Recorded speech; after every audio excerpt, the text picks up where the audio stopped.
Adentrando o reino das formigas, descobrimos um mundo de comunicação química fascinante.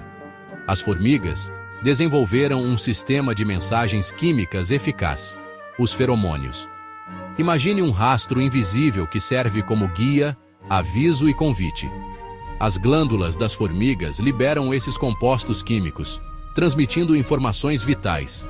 Uma trilha de feromônios deixada por uma formiga operária serve como um mapa até uma fonte de alimento.